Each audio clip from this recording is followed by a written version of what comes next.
Sejarah orang-orang soleh memang harus dimaklumatkan supaya orang itu masih ingat Allah dan Rasul. Jadi saya sering baca di kitab-kitab awalu hadatin al-i'lam. Pertama agama ini muncul karena dimaklumatkan. Sehingga Rasulullah ketika rawuh Dawi Gua Hira, beliau pertama itu naik Gunung Sofa terus memaklumatkan. Memaklumatkan kalau beliau itu nabi dengan semangat asyhadu alla ilaha illallah wa asyhadu anna muhammadar rasulullah. Nah, Habib Ja'far dengan segala keterkenalan majdzubnya, beliau ngendikan tuh mesti diulang-ulang syahadat wali-wali yang sudah kabundut.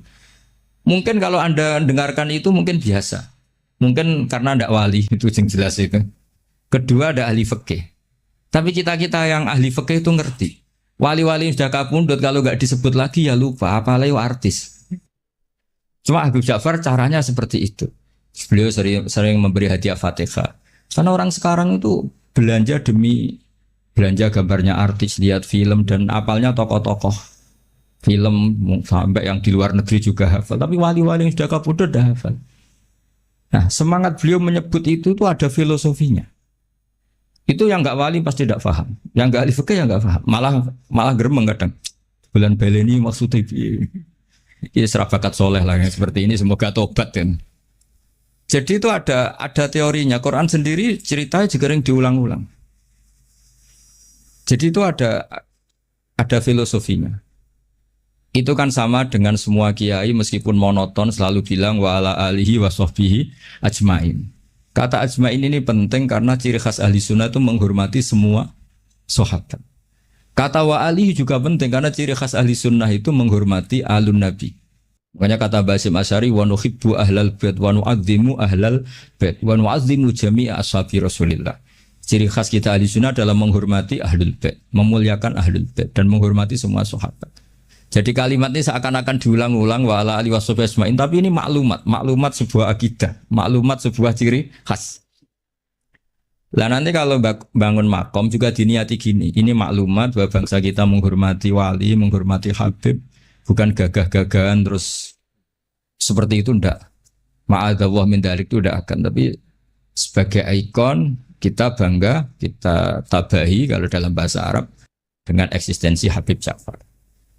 Jadi saya beberapa kali dengarin beliau ketika dengan Pak Jokowi, dengan Gus Ali, dengan Mbah Mun, terus terakhir dengan saya di sini kenangan saya. Itu harus difekihkan. Jadi ketika beliau ke sini biasanya dikawal dari Mapolda. Dari Mapolda kemarin saya juga melihat acara pemakaman. Saya pas itu baru datang dari Situbondo. Jadi semua itu harus difekihkan. Sehingga dalam fikih misalnya dijelaskan ketika Nabi nyurati raja-raja itu ila maliki qaisar, ila malikir rum, ila qaisar. Itu kata ulama-ulama, Nabi itu ngakui jabatan dunia. Buktinya raja-raja juga oleh Nabi dipanggil malik, dipanggil apa? Raja. Jadinya Nabi kerso, ngakui eksistensi hukum yang sedang apa? Yang sedang berlaku. Ya tentu tidak, yang tidak yukhalif, ya tidak bertentangan dengan syariat. Jadi saya mohon pilihan-pilihan beliau dekat dengan Kapolri, Presiden, atau dekat dengan Umaro, jangan ditafsirkan macam-macam, tapi tafsirkanlah bahwa semua ingin kita ini baik-baik saja, baik urusan yang terkait ulama maupun terkait apa? Umaro. Dan itu yang diihyai seperti itu, al-ulama wal umaro tau aman. Ulama dan umaro itu saudara kembar, saling meleng. Saya sebagai kiai itu juga gak bisa membayangkan berantas narkoba dengan penyelundupan seperti itu. Yang punya otoritas itu polisi. Kita gak bisa membayangkan kan seperti pemerkosaan, penggarongan, pembunuhan itu gak bisa membayangkan kalau gak ada. Nah anggap saja Habib Ja'far itu ikrar bahwa kita ini butuh negara. Lah bahwa kita di sana sini ada kekurangan baik di aparat negara maupun di kita ya sudah al-insan makhlul khata'. Tapi kaidah kita dalam fikih itu ma la yudraku kulluh la yudraku kulluh. Jadi kalau tidak bisa ideal jangan ditinggalkan sama sekali. Kita bernegara pasti tidak ideal, tapi kita butuh kekuatan untuk melawan penjahat, kekuatan untuk melawan pengedar narkoba, kekuatan yang bisa menangkap pemerkosa. Nah, kekuatan-kekuatan itu adanya di kepolisian. Sama kita butuh kesejahteraan, ben ono sing mikir menteri keuangan, Menko apa. Kita butuh kesehatan ya ada yang mikir yaitu Menteri Kesehatan. Karena kalau sing mikir kiai terus bentuknya kadang-kadang itu kayak rondo jimat gitu. Mana sing ra tepak terus rondo dukun itu. Jadi repotnya kesehatan kalau yang mikir kiai itu nak tepak ya donga, nak ra tepak ya rondo gitu. Nah, jadi ini kulo suwun sekali saya mohon semohon-mohonnya sama keluarga Habib Ja'far, utamanya sama Habib Umar Al-Mutahhar yang beliau lama sekali di situ, sama penderanya Habib Ridho Khirit ya. Habib Ridho Khirit. Saya tahu banyak beliau karena memang saya termasuk orang yang mencintai beliau. Coba tafsir-tafsir fikih ini kita hidupkan supaya enggak ada tafsir yang macam-macam gitu. Jadi Boleh saja. iya gimana? Kalau saya, ya kan, Iya. mendingan jenengan. Ya kan? Mungkin kalau Habib Umar itu terlalu sibuk. Ya. Jenengan punya orang yang bisa menulis Iya. sejarahnya. Habib Ja'far. Iya. Jenengan yang mengkoreksi. Oh ya, saya yang pokoknya yang bagian fikih insya Allah saya ikut bibitinnya nanti. Itu lebih bagus. Jadi versi-versi yang tadi itu ya, kayak beliau dekat dengan Pak Jokowi, jangan dilihat karena Pak Jokowi presiden top. Bukan, dengan Pak Polisi pun, dengan camat pun, atau dengan rakyat kecil pun beliau. Jadi ini semuanya dalam konteks. Saya bersaksi ya Mbah Mun. Banyak orang bilang Mbah Mun sudah ya para wong presiden kan keren. Mbah Mun ditamoni KUA itu ya hormat. Ditamoni polisi, tentara yang kopral pun hormat. Cuma orang-orang hasut ngiranya agak tunggalnya nak para kebek presiden. Tapi kita kan bersaksi sebetulnya kan dengan siapapun beliau hormat. Jadi supaya jadi nanti istilahnya kalau di buku sekarang itu testimoni. Jadi nanti yang kesaksian Habib Umar monggo, Yedidin monggo. Tapi nanti semua itu dikawal secara fikih. Karena kalau dikawal fikih ini awet. Saya beri contoh ya betapa pentingnya fikih. Rasulullah Shallallahu Alaihi Wasallam itu kalau dahar itu sering di luar rumah. Dan cara dahar itu enggak priayi menurut ukuran orang-orang priayi. Orang priayi itu kalau dahar kan dinampan terus pakai sendok. Nabi itu dahar kayak umumnya orang. Tapi itu dianalisis sampai ada orang lewat tuh ini ngaku Nabi kok cara makan seperti itu. Tapi kata ulama-ulama itu penting sekali. Karena Nabi jadi Nabi itu setelah kecelakaan orang seperti Nabi Isa dituhankan. Jadi Nabi Isa itu saking sempurnanya, saking lembah lembutnya, justru kecelakaan dianggap Tuhan. Sehingga trauma dari itu Nabi itu sak urip-uripe, sak gesang-gesangnya menunjukkan kalau dia seorang manusia. Nate sholat patang rokaat itu kali rokaat ditakdir dilupakan sama Allah supaya kelihatan basariahnya. Jadi ini harus dibaca secara fikih. Sama misalnya kita melihat orang alim allamah atau habib wali kok mangan ning warung, itu bentuk penghormatan pada wong cilik. Tapi kalau yang nafsiri orang yang gak ngerti fikih dianggap ngonak dan murah agak apa dianggap beda bakule ribet kan. Jadi penafsiran ini penting sekali. Nah, akhirnya ulama-ulama kenapa Nabi dahar di depan umum? Bahkan Nyon Sewu pernah juga di depan umum Nabi itu dimarahin orang. Dimarahin orang macam-macam. Nabi ya sabar. Sampai beberapa kali dimarahin. Tapi akhirnya orang itu sungkem terus iman. Ini orang Yahudi. Saya membaca alamat Nabi ada di kamu semua. Kecuali satu yang belum saya jumpai, yaitu ketika dimarahin, dimaki-maki, nambah-nambah khilmannya, sifat sayangnya, sifat sopannya. Dan sekarang saya temukan sifat itu pada Anda, maka asyhadu alla ilaha illallah wa anna kamu Rasulullah. Jadi fikih ini harus dibaca. Seorang lagi fikih ini harus dibaca. Sehingga ketika Nabi lupa sholat duhur hanya 2 rakaat, Nabi dawuh ma kuntu ansa walakin unassali as-sunnah. Saya sebetulnya enggak lupa. Tapi saya ditakdir lupa supaya kalian tahu ketika lupa harus melakukan apa. Jadi lupanya Nabi itu berkah bagi kita semua. Saya sering nyontohkan tuh sholat qadha. Normalnya sholat qadha itu tidak wajib karena batas waktunya sudah habis. Kalau kita tangi turu 12:30 sekolah SMP kan sudah enggak mungkin sekolah, jatahnya sudah habis. Normalnya qadha itu tidak wajib. Karena yang namanya sholat subuh ya antara 4:30 sampai jam 6 misalnya. Waktu itu habis kan harusnya kan sholatnya juga habis. Karena malaikat bagian nyatet sudah tutup buku kan. Itu ibarat kita mau nabung sudah jam 4, jam 5 kan. Bank sudah tutup. Tapi barokahnya Rasulullah nanti ditakdir kodok. Saya ada bilang kodok, ditakdir kodok subuh. Dan ternyata Nabi sholat. Terus jadi pelajaran bahwa qadha itu wajib. Nah, jadi Nabi itu dalam kondisi yang seakan-akan Nabi kok qadha, itu aja berkahnya. Tadi kan Nabi gak pernah qadha. Mungkin ulama-ulama pertama kayak Izan mesti berpikir gak butuhnya qadha itu. Mesti berpikirnya begitu, Bib. Karena nah, contoh yang terakhir sekaligus ini pengalaman fikih. Semua ketika tawaf itu jalan. Tapi Rasulullah itu naik unta. Itu kalau orang nggak seneng Nabi atau nggak ngerti fikih, anak buah kon melaku dek enak-enakan lengas-lengas numpak unta. Tapi baru kayak para penafsir fikih akhirnya diketahui bahwa tidak termasuk syarat sahnya tawaf harus jalan. Buktinya Nabi naik unta. Akhirnya kita pakai kursi roda punya dalil, yang agak sepuh pakai skuter punya. Coba kalau dulu Nabi jalan kaki, akan dikira syarat sahnya tawaf harus jalan kaki. Jubah juga gitu, bibitin jubah, baju hem kayak gini. Itu dulu semua tabiin kalau sholat tuh pakai pakaian resmi, pakai jubah, pakai gamis. Kalau Indonesia mungkin pakai hem resmi. Itu Jabir bin Abdillah datang ke masjid, jubahnya dicopot, serbannya dicopot, dicandel loh ya. Terus sholat pakai sarung satu, akidan bena torofaihi ala atiki, sarungnya dicancang begini, kayak orang-orang kuno di kalung loh. Terus ketika dikomplain sama tabiin, ungzuru ila sahibi Rasulillah, ini sahabatnya Nabi kok sholat seperti itu. Terus beliau marah. Saya bersaksi Nabi pernah sholat seperti saya ini. Akhirnya barokahnya itu orang tahu batas minimal aurat, yaitu mabena surah. Andai kan semua sholat mulai dulu jubahan pakai gamis, pakai hem, akan dikira syarat sahnya harus seperti ini. Tapi barokahnya itu orang yang pakai celana seperempat ngisore dengkul pasangon, atau pas apa di sawah bisa sholat karena memenuhi syarat.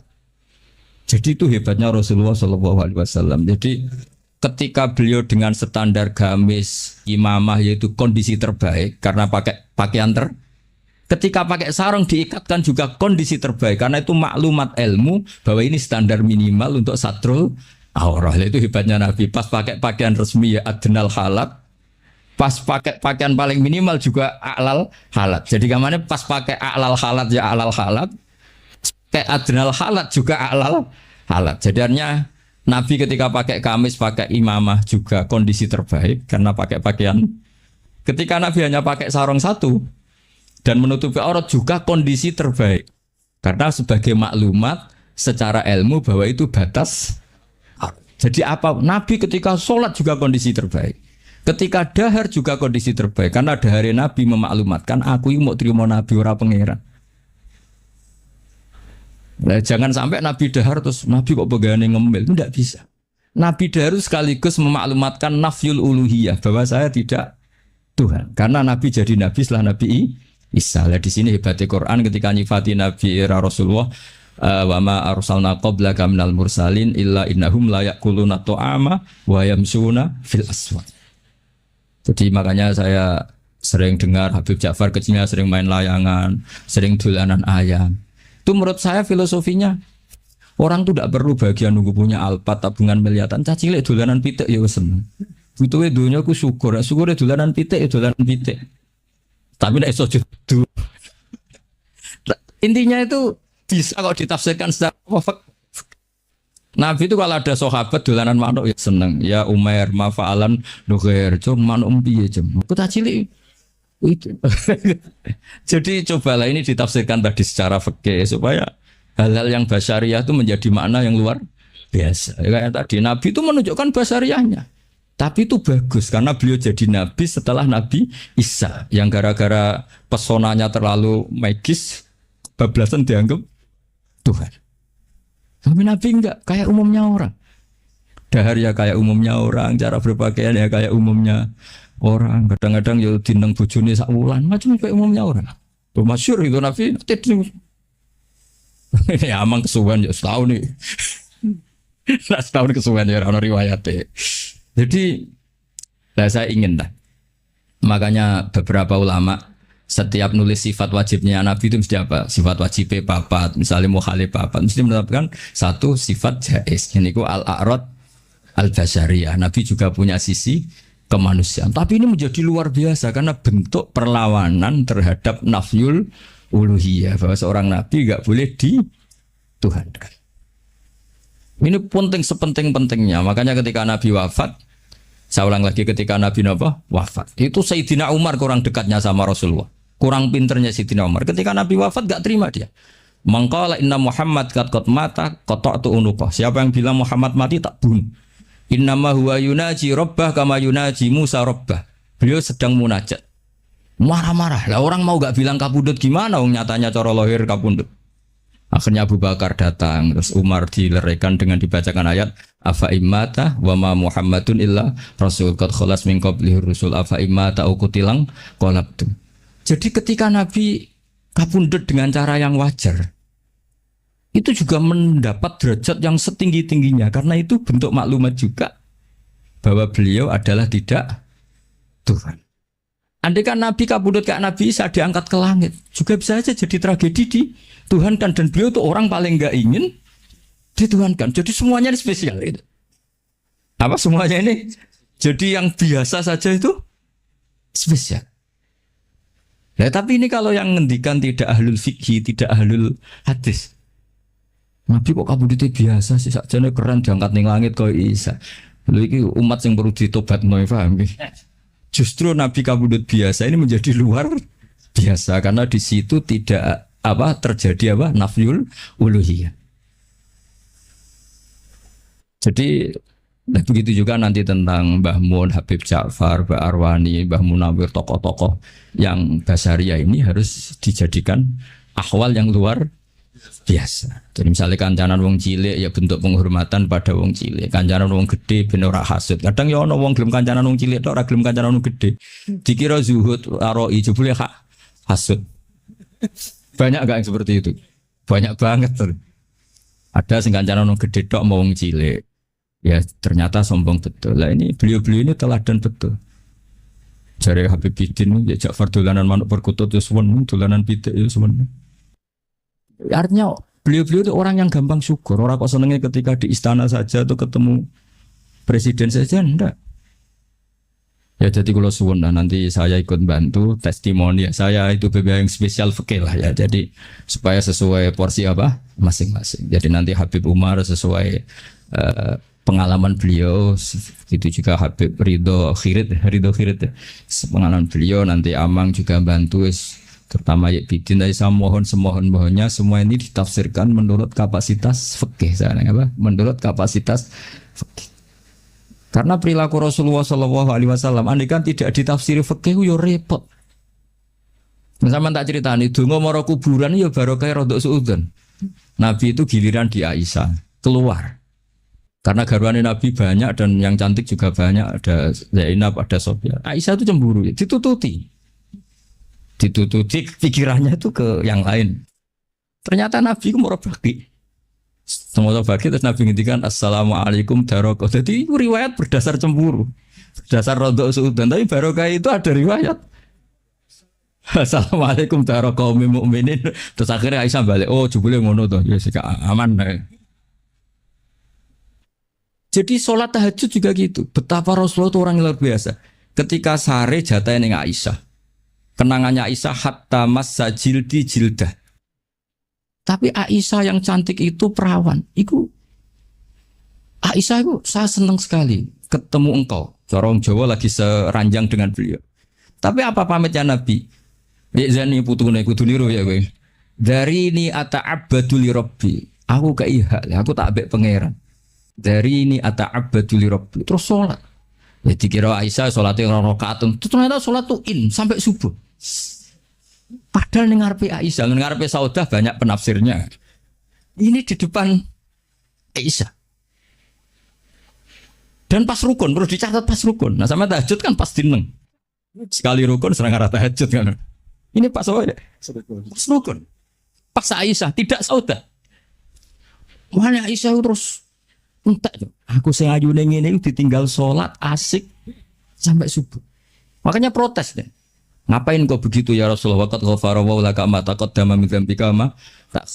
Jadi aslinya ora niat takok. Ya rada niat protes. Nabi jawab afala akunu abdan syakur. Jadi ini Rasulullah Shallallahu Alaihi Wasallam. Semua perilakunya itu hebat. Tapi Nabi nanti kalau lihat santrinya main tahajud terus yo ngamuk. Innali ainika haqqon wali zaujika. Kok ngono cung bojomu yo duwe hak ngene. Jadi kayak apa? Jadi saya mohon jadi Nabi ketika adnal halat kayak pakaian tadi, pakai sarung dilipatkan itu namanya adnal halat, pakaian paling mini. Tapi itu secara ilmu menjadi a'lal halat karena menjadi ilmu bahwa pakaian aurat batasnya satu aurat hanya segitu. Andai kan Nabi selalu pakai jubah dan selalu pakai hem resmi, akan dikira syarat sahnya sholat harus sesempurna itu. Ya, saya ulang lagi ya, jadi ingat ya, Nabi ketika memilih adnal halat itu hakikatnya tetap a'lal halat. Jadi ketika Nabi biasa-biasa saja, tetap ini secara fikih hasilnya luar biasa. Karena di sini ada maklumat hukum. Ya begitu juga nyon sewu ketika Nabi lupa, sanukriuka fala tansa illa masyaallah. Andai kan Nabi tidak pernah lupa, Nabi kan pernah zuhur 2 rakaat. Terus beliau kondur setelah di pintu ada sahabat yang agak kurang peradaban karena masih baru lah. Aku siroti sholatu amnasita ya Rasulullah, ini sholat model qasar apa memang kau lupa? Sahabat-sahabat yang terpelajar Abu Bakar Umar kan tidak berani matur. Nabi masih jawab, kullu dzalika lam yakun, itu tidak ada semua. Hanya Nabi kembali ke mihrab. Afakun maqala hudul yaden. Tadi yang dikatakan hudul yaden apa benar? Iya ya Rasulullah, kau tadi sholat 2. Sahabat yang kayak kula mun seneng. Wah ini sholat duhur model baru, berarti mulai besok 2 rakaat dianggap nasah mansuh. Makanya kita tidak tanya karena inginnya itu memang nasah mansuh. Tapi apa yang terjadi? Nabi terus takbir nambahi 2. Nah, semenjak itu diketahui kalau sholat lupa, ya sudah tinggal nambah jumlah yang dia lupa. Jadi lupanya saja barokah. Jadi semua yang dilakukan Nabi lupanya saja barokah. Ditakdir kodok saja barokah. Termasuk dicurigai bojo, dikiting sampai itu ya barokah. Akhirnya ditemukan assalamualaikum dara qaumil mukminin wa inna insyaallah bikum. Dan itu akhirnya yang jadi dalil tahlil.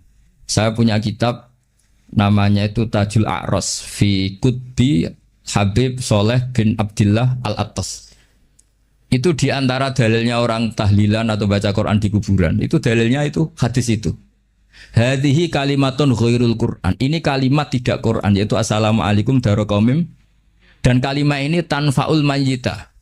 Karena Nabi tidak mungkin ngendikan sesuatu yang tidak ada gunanya. Kalau kalimat yang tidak Quran saja tanfaul mayyita, manfaati ke mayit, apalagi kalimatul Quran. Lagi-lagi barokah. Padahal itu peristiwanya dikiting tadi. Dicurigai tadi. Jadi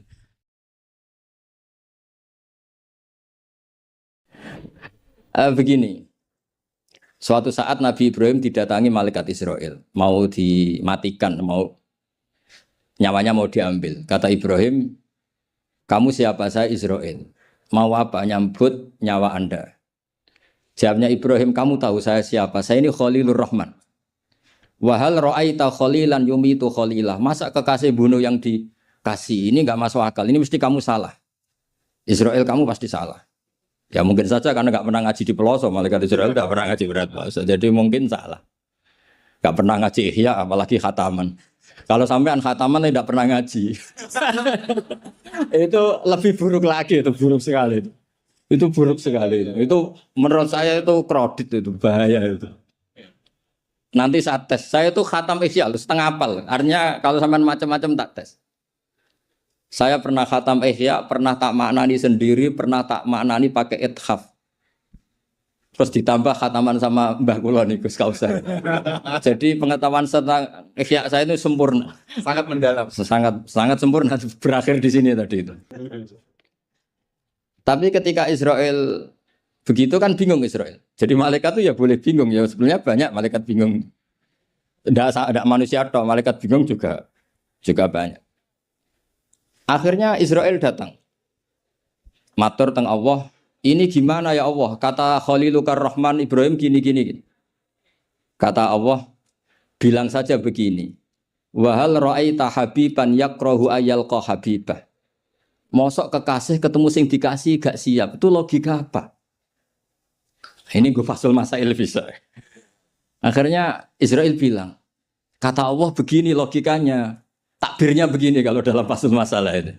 Wahal ra'aita habiban yakrahu ayyalqa habibah. Mosok kekasih nggak seneng kalau ketemu yang dikasih. Kalau nggak mau mati artinya nggak siap ketemu yang dikasih. Oh iya siap. Putus fasul masail selesai. Bisa dijual itu hasilnya nanti karena sudah putus. Jadi memang fasul masail itu penting. Saya itu punya kitab banyak, termasuk kitab-kitab munakosyah yang dikarang ini karena temanya Imam Ghazali. Saya punya banyak kitab Imam Ghazali dan yang saya paling suka tentu kitab-kitab debat kayak Mustasfa, terus kitab-kitab Imla. Pokoknya kitab Imam Ghazali sing ndekne ngamuk. Karena kalau beliau pas wali kutub kita niru kok GR teman. Jadi saya niru yang pas beliau marah. Saya punya kitab yang mulai min awali hatta akhiri beliau marah terus. Namanya Al-Imla fi Iskalatil Ihya. Itu memang beliau ngarang pas posisi marah. Orang bully Ihya, orang menyakiti Ihya, orang nggak suka. Terus beliau menjawab itu. Ya hater lah kira-kira gitu. Ini gaul, ini bahasa ini gaul. Saya itu sebenarnya ya itu tadi. Kalau saya boleh milih takdir, saya nggak seneng beliau menjadi bahasa ya. Karena kalau neng Jazil kan asli, nggak apa-apa saat tadzim. Ini kan Ari. iya. Iya, Ari itu jadi tapi ya nggak apa-apa itu takdir sudah. Karena dikatakan Ari itu min haitsu hukmud dunya. Tapi min haitsu hukmil lauhil mahfuz sudah ditulis mulai dulu. Jadi ya sudah nggak apa-apa lah. Ini juga kawak sudah ditulis di lauh mahfuz. Yang ngaji Gus Dah di Lasem, yang untung dia. Yang panen kita. Iya, jadi sebenarnya yang ngaji sama Badawi itu Mbah Dah, Gus Dah itu. Tapi Gus Dah nggak jadi mantu Badawi, yang panen ini dapat cucunya Badawi ini keajaiban. Nggak ikut ngaji, dapat Panen. Ini agak masalah sebetulnya dalam hukum itu. Tapi ya nggak apa-apa lah. Allah itu maha saatir rahmah. Jadi yang amal bahnya cucunya Iya. kebagian. Kalau katut kamat. Sehingga kalau Gus Kausar nggak pinter alfiah itu tak bully betul. Dulu Mbah Jazuli terkenal dengan alfiahnya. Saya sering diceritain Mbah Mun, Mbah Khim pamannya itu dulu ngaji di Lirboyo bareng Mbah Mun. Gara-gara kesemsem alfiahnya Gus Ali itu bandar. Itu akhirnya Mbah Khim minta pindah ke Peloso karena ingin alfiahnya Mbah Jazuli. Akhirnya Mbah Khim yang pamannya Mbah Mun yang Kiai Pondok Mus itu mondoknya di Peloso. Gara-gara kesemsem alfiahnya Kiai Jazuli. Nanti kalau orang ngaji alfiah di Peloso berkurang itu pasti salahnya Gus Kausar. Jadi dulu daya tarik alfiahnya Mbah Jazuli sampai orang sudah mondok Lirboyo itu pindah Peloso. Jangan sampai anakku mondok Gus Kausar pindah. Ini nanti bahaya itu. Saya sering ketemu beliau di Lasem, jadi saya akrab sekali karena beberapa kali. Kemarin Mbah Jamil juga di rumah saya, Gus, baru kemarin tilek haji. Mertuanya ini, mertua juga buyut saya, mbah saya. Saya teruskan ya, logika ilmu itu memang harus dibangun. Kalau ndak habis gitu. Karena sepinter-pinter sampeyan itu pasti tidak wali. Kalaupun wali itu wali yang boleh disaingi. Karena antar wali juga debat. Antar wali ya banyak yang nggak cocok. Dan itu nggak masalah. Saya berkali-kali bilang di mana-mana. Said Abdul Al-Haddad itu masyhur. Orangnya sangat khusyuk, sangat hati-hati. Sehingga kalau beliau ada tamu ditanya, kamu ngaji sama siapa? Ngaji sama Gus Kausar misalnya. Pernah enggak gurumu itu nangis pas ngajar? Enggak pernah. Oh lereni, mati ini atas berarti. Tapi kalau Abdul Hasan Asadili balikan, kamu ngaji sama siapa? Sama Gus Kausar. Pernah senyum enggak? Pernah tertawa enggak? Enggak pernah. Lereni, berarti wong ra iso syukur katanya. Jadi Abdul Hasan Asadili itu seneng guru yang agak-agak uraan, yang sewantai, yang karena dianggap ekspresi apa? Syukur. Kalau Said Abdul Haddad gak suka seperti koyok seradi dosa ya gue. Ini dua kutub besar dalam tradisi wali. Dan itu enggak masalah. Saya punya kitab indukannya Imam Ghazali itu banyak, termasuk kitab Nihayatul Matlab fi Dirayatil Madzhab karangannya Imam Haromen. Itu yang direvisi Imam Ghazali sebagai muridnya juga banyak. Imam Malik mazhab yang direvisi Imam Syafi'i juga banyak. Imam Syafi'i yang direvisi Imam Ahmad ya banyak. Bahkan Imam Nawawi ketika ngarang Minhajut Thalibin yang beliau memaklumatkan bahwa ini mukhtasar dari Muharrar. Itu beliau juga sering kritik kitab Muharrar, indukannya kitab Minhajut Thalibin. Sehingga beliau ngintikan kultu al-asoh kada, wal asoh kada. Tapi ya tadi kama tadinu tudanu. Akhirnya Imam Nawawi ya nasibnya agak sial. Kitab Minhajut Thalibin itu digubah oleh Zakaria Al-Ansori, namanya Manhajut Tullab. Itu ya akal-akalan toh. Minhaj sama Thalibin. Yang satu pakai masdar minhaj, yang satu pakai jamak mudzakkar salim Thalibin. Terus dirubah Zakaria Al-Ansori jadi Manhajut Tullab. Itu kan akal-akalan toh. Thalibin kalau dijamak akan taksir kan memang Tullab. Thalib kan boleh Tullab, boleh Thalibin. Dibully sama Zakaria Al-Ansori, wa takfiri bidzalik awlami takfiril asli kada wa kada. Zakaria Al-Ansori nasibnya baik karena setelah beliau sudah ada orang alim. Jadi tidak ada yang ngelawan kitabnya. Jadi sebenarnya kalau ada orang yang alim kayak beliau mungkin jadi bully juga, berhubung nggak ada ya aman apa? Aman. Alfiyah juga gitu, kurang terkenalnya Imam Sibawayh, presidennya ilmu nahwu. Tapi Imam Ibnu Malik ya biasa bully. Kada kakhiltanihi wattisolan akhtaru ghairi ikhtaro infisolan. Ya biasa saja beliau. Padahal maksudnya ghairi itu Imam Sibawayh. Biasa beliau bilang wa'autu khafidin la ta'atfin ala dhamiri khafdin laziman qad ju'ila walisa inti laziman. Ya biasa seperti itu. Jadi kalau menurut beliau marartu bihi wa bi zaidin, tapi cara yang lain marartu bihi wa zaidin ya boleh. Wa'autu khafidin la ta'atfin ala dhamiri khafdin laziman qad ju'ila, berarti marartu bihi wa bi zaidin. Tapi cara Ibnu Malik boleh marartu bihi wa zaidin, tidak usah mengulang al-jar, huruf jar. Itu biasa dalam tradisi ilmu. Jadi senior digugat junior biasa. Tapi insya Allah bukan karena kayak Fasul Masail di sini. Itu pasti karena ta'anut itu tadi. Kita wis di pendapat kok kalah kan izin. Terus noes. Sawur-awuran sidik. Lah nanti musokhai bendarani bijak muni mauquf. Aslinya campur raiso nih. Wes apa? Wis hafal ya. Karena saya jadi musokhai berkali-kali. Jadi saya tak bingung wis muni mauquf. Dan ini tidak ngeritik, ini fakta. Jadi sama tidak usah tersinggung.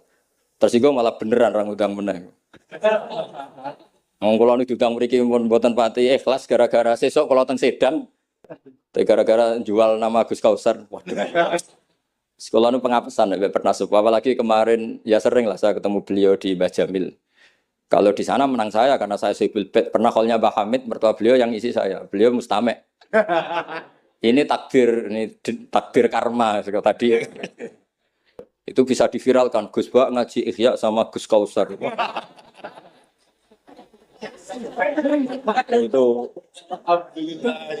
Itu nggak tahu saya itu musibah apa rahmat. Tipis. Nggak apa-apa lah, saya mati betul, saya mati santai mawon. Ini urusan ilmu.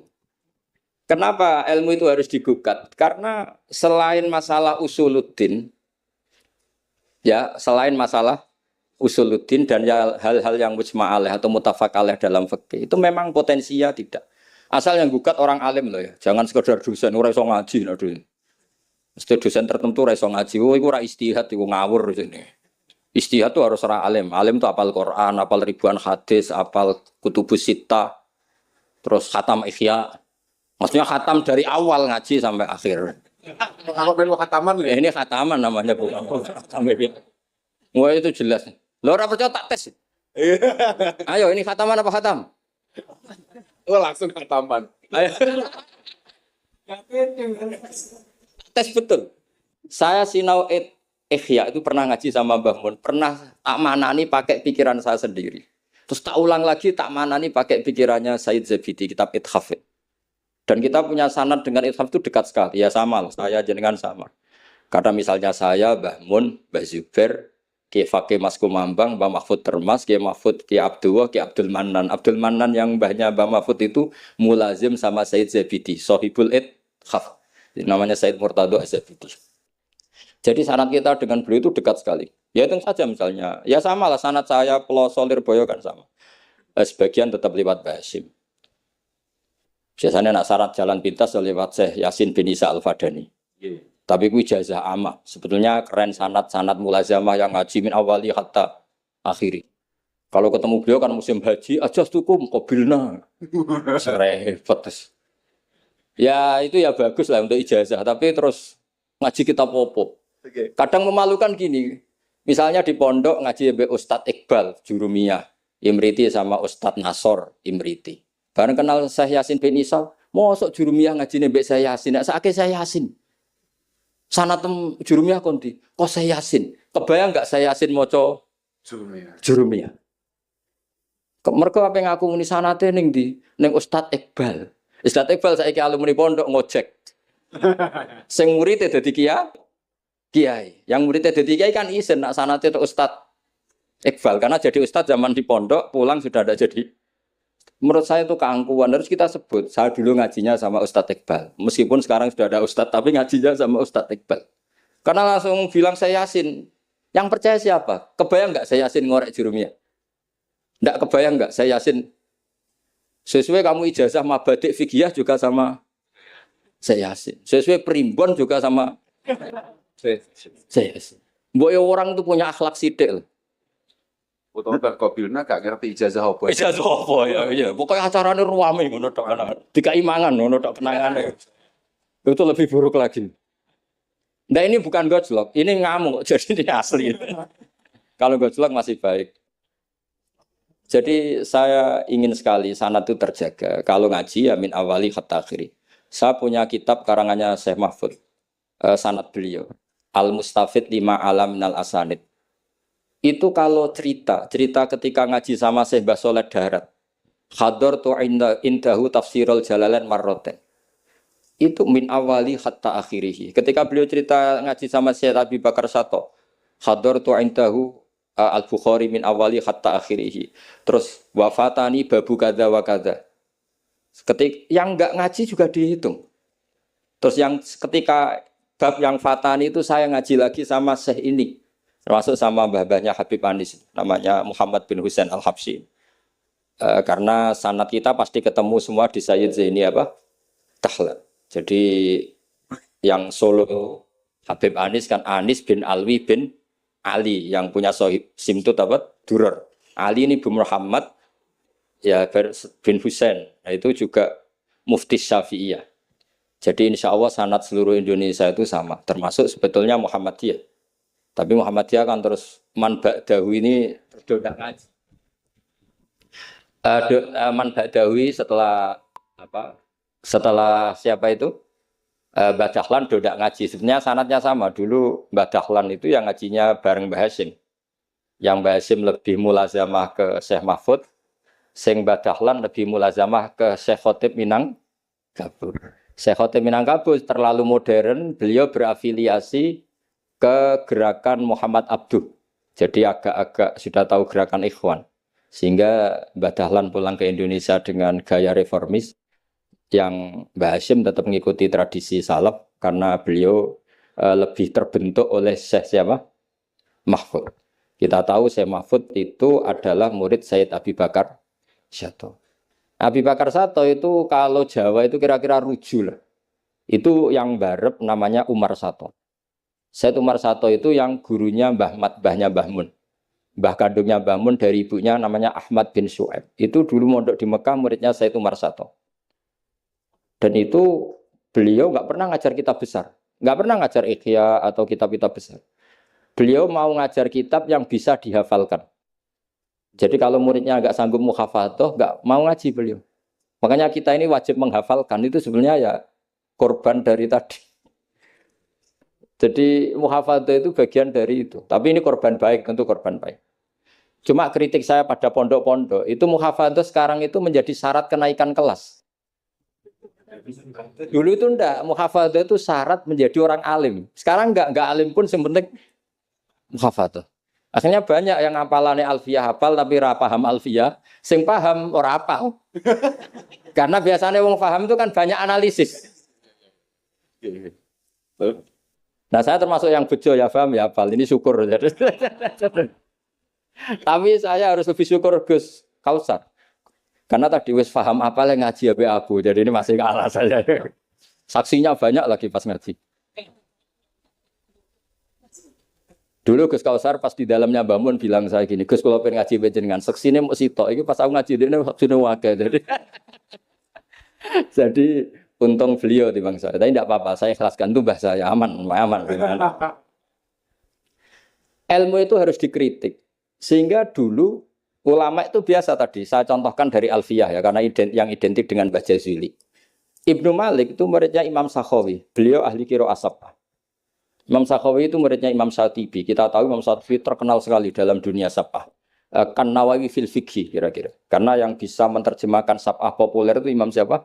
Syatibi, yang punya karangan Khirzul Amani. Saya pernah belajar kitabnya Khatam. Sehingga Ibnu Malik itu terbentuk oleh qiraah sab'ah. Sehingga kalau beliau mengatakan fin nazmi wan nasri sahihi musbata, teori saya itu bisa dibuktikan baik dalam syair, maksudnya nazam di situ adalah syair, wan nasri sahih. Nasri sahih artinya qiraatu Abi Amrin. Karena qiraatu Ibnu Amrin itu mengatakan wattaquwa alladzi tasaaluna bihi wal arhami. Kalau dibaca wal arhami artinya ada maktuf pada maktuf alih dhamir majrur min ghairi i'adatil jari, yaitu wal arhami diatafkan pada bihi tanpa mengulang huruf jar. Tapi jumhur tentu lebih keren karena jumhur ngikuti qiraah masyhurah wattaqwa alladzi tasaaluna bi wal arhama. Jadi jumhur memang bacanya wal arhama diatafkan ke Allah, bukan diatafkan ke bihi. Ketika Ibnu Malik mengatakan fin nazmi, saya tuh nggak pernah terencana mau ngomong ini gara-gara ini mau bully Gus Kausar ini tadi. Maksudnya mau bully tadi, dulu guru-guru kita pindah pondok ke Peloso karena kepengen alfiyahnya Mbah Jazuli. Itu harus terjadi lagi era cucu-cucunya, jangan sebaliknya. Ya siap demo ya.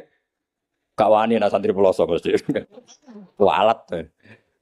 Nah ini ngeritik yang membangun. Jadi Ibnu Malik karena cucu murid sama Imam Syatibi itu dia ahli qiraah sab'ah.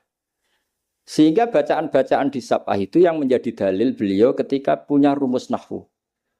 Termasuk beliau meyakini bahwa seperti itu ada, yaitu fin nazmi wan nasri sahih. Maksudnya nasrah itu qiraatu Abi Amrin atau ba'dul qurra as-sab'ah membaca apa? Wattaqwa alladzi tasaaluna bihi wal arhami, bukan wal arhama dalam qiraah itu.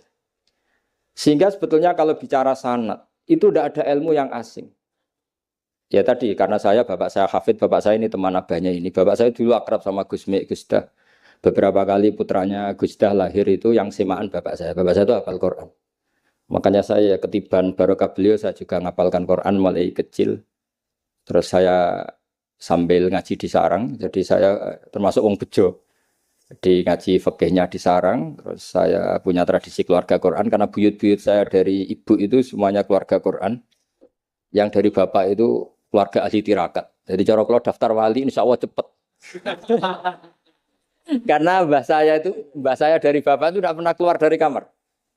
Jadi kayaknya cepet lah kira-kira gitu. Gambar lah. Iya, jadi saya ini daftar wali ya gampang, daftar ulama ya gampang. Kalau daftar orang goblok tidak daftar sudah jadi. Itu lebih gampang lagi gitu. Lebih gampang lagi. Saya teruskan menyangkut teori L. Saya sering guyon di mana-mana dan ini nyata. Dulu itu pernah seorang ulama meragukan, jangan-jangan benar-benar cengkeh itu pewangi. Buktinya kalau bikin kue itu dikasih cengkeh supaya tambah wangi. Pertanyaannya secara fikih, kalau cengkeh itu pewangi, berarti orang rokok pas ikhram itu bayar dam. Karena pakai apa? Pewangi. Oke, itu hampir putus. Tapi ada yang nyoal, ya kayak jenengan-jenengan Fasul Masail itu. Berarti orang Jumatan sunat rokok. Karena itu pewangi. Jadi silakan imamnya ya rokokan, makmumnya. Wah ini kan at-tatayyub yaumal Jum'ah. Wah itu bisa celaka itu. Barokahnya penggugat itu, fatwa itu di-cancel. Tidak usah. Batal. Kacau semua. Artinya debat itu penting. Debat itu penting. Karena orang akan tahu. Makanya Alfiyah dari awal sudah memaklumatkan fa'iqatan Alfiyah tabni mu'ti. Karena ilmu itu setelah digugat. Itu kelihatan salahnya. Yang paling masyhur dalam usul fikih misalnya. Ini saya ngomong kelas A karena hormat sama santri Al-Falah. Apalagi ini katanya peserta Fasul Masail. Nara fahmi kebuangetan. Samaan gak usah tersinggung biasa saja. Ini kan ranah ilmu. Ya anak mbak-mbak boleh. Wong itu oleh tersinggung. Wong lanang ra oleh. Biasa wong itu tersinggung. Wong lanang kebablasan. Notabene dalam usul fikih atau dalam hukum fikih itu kan hukum yang wajib, haram, mubah dan sebagainya. Itu banyak ulama yang mengatakan mubah itu tidak ada. Padahal mubah itu terkenal sekali, tapi sebagian ulama mengatakan mubah itu tidak ada. Kenapa tidak ada? Ya karena setiap orang melakukan mubah pasti bersamaan dengan itu tarkul haram. Misalnya tidur itu mubah, padahal pas tidur tidak zina, tidak maling, tidak korupsi, tidak demenan, tidak macam-macam. Berarti tidur itu mubah apa tarkul haram? Tarkul haram wajib apa mubah? Wajib. Berarti turu? Waduh. Potongan-potongan ini untuk ijazah rusak. Nanti jaya gambar. Di situ jelas. Sampean kalau nggak percaya cari di Lubul Usul itu. Alasannya Al-Ka'biyah itsma min mubahin illa wa yatahaqqaqu bihi tarku haramimma. Sama siapa takbirnya? Tidak ada sesuatu yang mubah kecuali saat Anda lakukan pasti banyak keharaman yang Anda tinggalkan. Fayatahaqqaqu bisukun tarkul qatli wa bisukut tarkul qadzaf. Orang diam artinya enggak bunuh orang. Orang tidur artinya enggak ngrasani orang. Wa tarkul haram wajib, fal mubah wajib. Ternyata akhirnya yang hukum mainstream bahwa mubah itu ada dirubah. Wal mubah min haitsu dzatu. Ditambahi min haitsu dzatu. Karena kalau min haitsu atharul mubah adalah wajib karena terjadi tarkul haram. Itu barokahnya gugatan. Akhirnya wal mubah min haitsu dzatu. Ya umumnya mas saya sarang baca min haitsu dzatu karena masih ngikuti kaul ashah kalau haitsu wajib mudhof pada jumlah. Tapi kalau ada yang baca min haitsu dzati anggap ae wong pinter. Mergo roh kaule nak haitsu le mudhof ning mufrad yang kepe wong pinter. Utawa pancen ra iso. Ya, utawa ketempakannya tapi tidak tahu saya. Jadi ini santai-santai saja, sampean dendam ya boleh karena saya gojlok. Tapi saya berhak lebih dendam karena saya jauh-jauh dari kesini untuk ngaji sama sampean gak matur nuwun kebablasan. Padahal saya sesuk harus ngaji di Sedan. Nah, kembali ke Said Umar Sato. Said Umar Sato ini punya murid namanya Ahmad bin Syu'aib. Yang akhirnya Mbak Ahmad ini punya putri namanya Mahmudah, terus punya putra Mbah Mun. Mbak Ahmad Syu'aib ini punya cucu namanya Hamzah Sato, yang besok saya ngaji. Jadi biasanya ngaji di Sedan itu hanya dua. Yang khataman Quran saya, yang ngaji pengajian umum Mbah Mun. Mulai dulu ya, zaman bapak sama Mbah Mun, sekarang saya sama Mbah Mun. Sudah ada mungkin 14 tahun saya barengi Mbah Mun. Yang ngaji Qurannya saya, yang ngaji pengajian umum Mbah Mun. Tapi kalau besok karena Mbah Mun sudah wafat, intaqala ila rafiqil a'la, saya mungkin sama Gus Wafi atau sama siapa. Said Hamzah ini juga yang Hamzah bin Abdullah bin Umar. Sehingga sanad di daerah saya itu benar-benar jadi sanad yang luar biasa dekat dan bahkan jadi sanad dan ahwalian, bukan sekedar sanad seperti untian mutiara atau untian, tapi memang sadi perilaku. Sampai guyonannya itu orang alim nara setengah hafal i'anah. Orang alim nara pati setengah hafal. Karena i'anah ini dibawa cucunya ke Sedan, ke Sarang, ke Naruan. Bahkan Said Hamzah itu sering tidur di rumah saya dulu. Karena ya temannya buyut saya, temannya buyutnya Gus Akhwas, temannya. Karena Hamzah itu bin Abdullah bin Umar. Said Umar ini kakaknya sekaligus gurunya Said Abi Bakar Sato Sohibul i'anah. Jadi makanya saya ketemu jenengan ya pede saja. Buyut-buyutku koncone sing ngarang kitab. Lagi putu padha ra iso ngarange lah. Tapi suatu saat insya Allah punya karangan, nggih tunggu mawon. Ojo karangan bunga, karangan kita, maksudnya karangan kita. Sembrono. Memang benar-benar karang kita.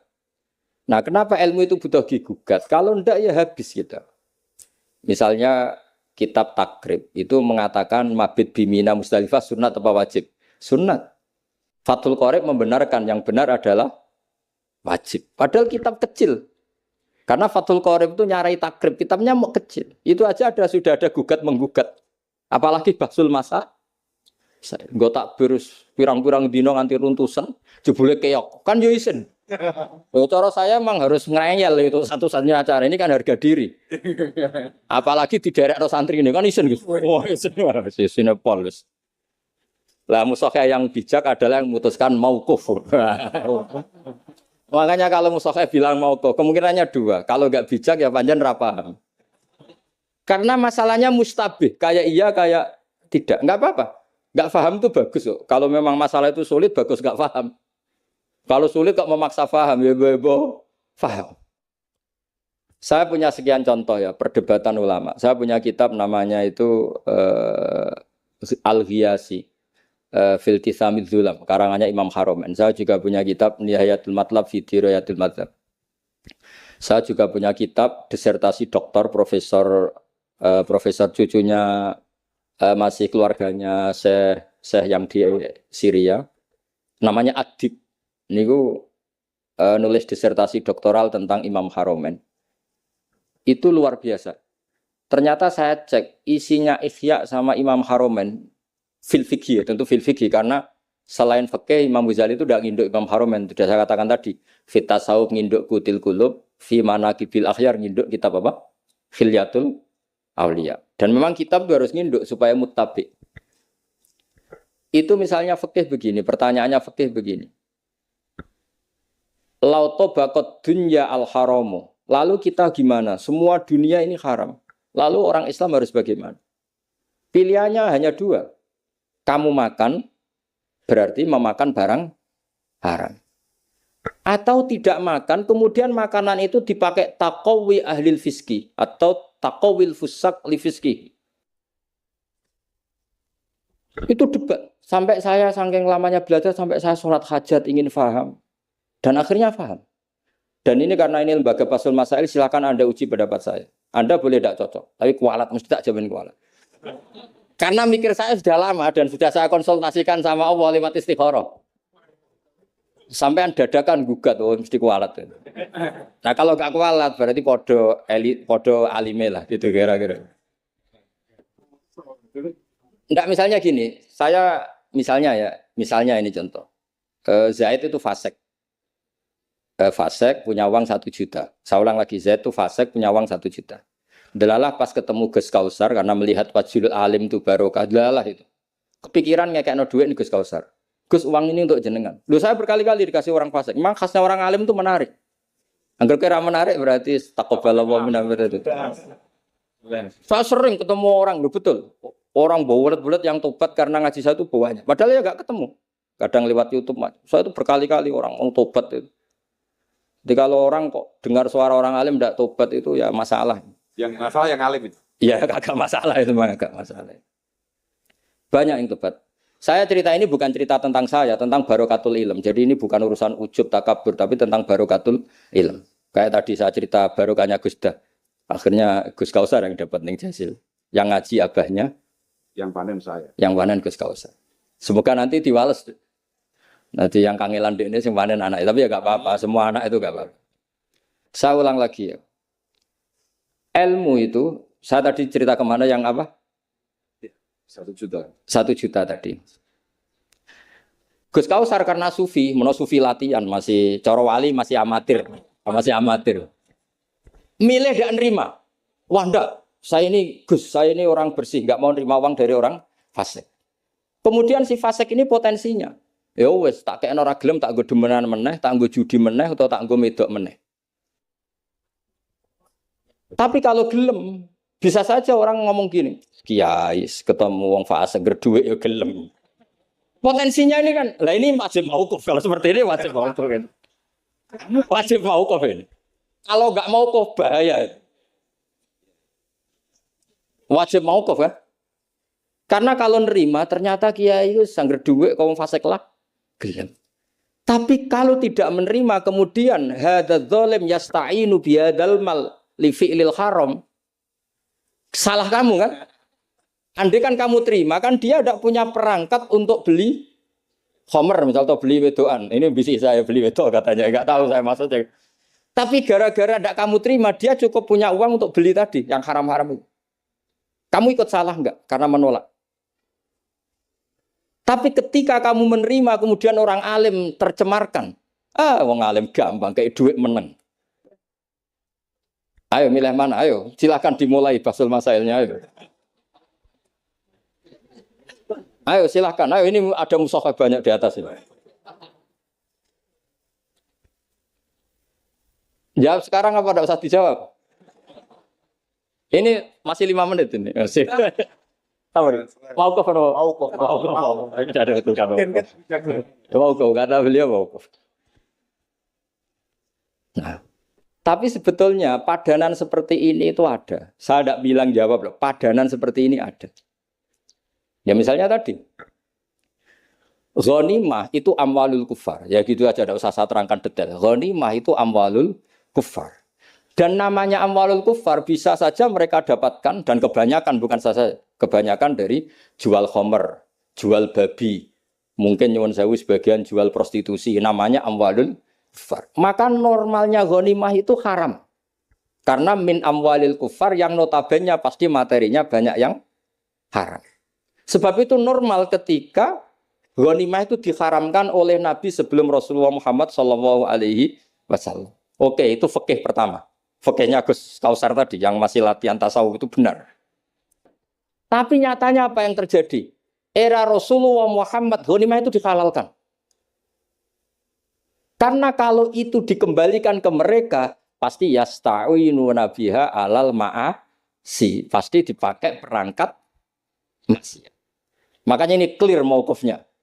Yang kubu sebelah nabinya sebelum Nabi Muhammad. Yang kubu sebelah nabinya Nabi Muhammad. Tidak apa-apa. Dan dalam hal seperti ini kita memang boleh ngikuti siapa saja. Makanya itu uniknya Rasulullah ngendikan al ulama warasatul anbiya. Nabi tidak mengatakan warosati, waris ingsun. Karena Nabi itu kadang punya perilaku yang kelas A, kelas super, sehingga umatnya agak kuat niru. Jadi Joko-Joko sing rapayu rabi, ya niru Nabi Zakaria gitu. Enggak bisa kamu niru sepersis Nabi Muhammad. Istrinya banyak, adil, tentram. Kan enggak mungkin gini niru. Kowe bojone meloro telu, mesti masalah tak jamin. Bojo sitok ora persis Nabi, yang Nabi garwane ndak sitok. Gak payu rabi, malah ora persis blas.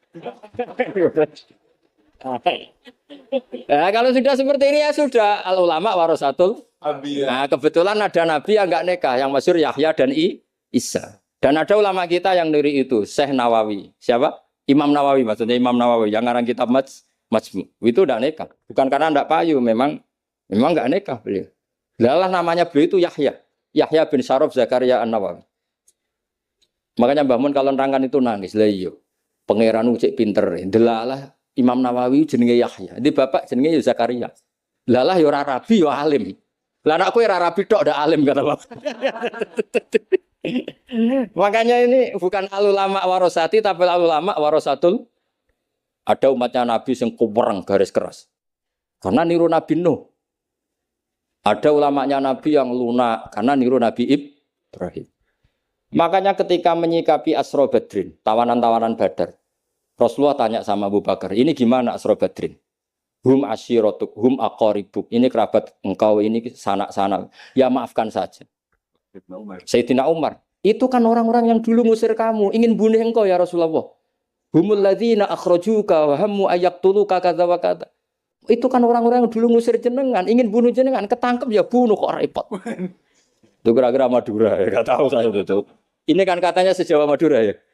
Enggak tahu, orang Madura turunan Umar Mojokerto ya enggak tahu saya. Tahu saya. Secara genetik nasab enggak tahu saya. Tapi ya bagus lah, hirohnya mirip siapa? Umar. Nabi enteng saja. Enggak kayak musuh sekarang kalau ada debat bingung, Nabi ya santai aja. Nabi ngendikan masalu kaya Abu Bakrin masalu Ibrahim. Itsqala faman tabi'ani fa innahu minni wa man asani fa innaka ghafurur rahim. Wa masalu kaya Umar kama salinu itsqala rabbil tadzar alal ardi minal kafirina dayar. Enteng saja Nabi, enggak mau kuf. Kenapa? Karena Nabi hafal Quran, sekian ayat untuk ini ada ayat. Nah kalau sampean kan enggak hafal Quran. Pokoknya ada takbirnya di kitab apa? Pokoknya ada. Wong jenenge kitabe ora roh pemene halamane. Lah musibah, musibah. Ya tapi sudahlah ini zaman akhir sudah begini sudah baik. Sekian wassalamualaikum warahmatullahi wabarakatuh.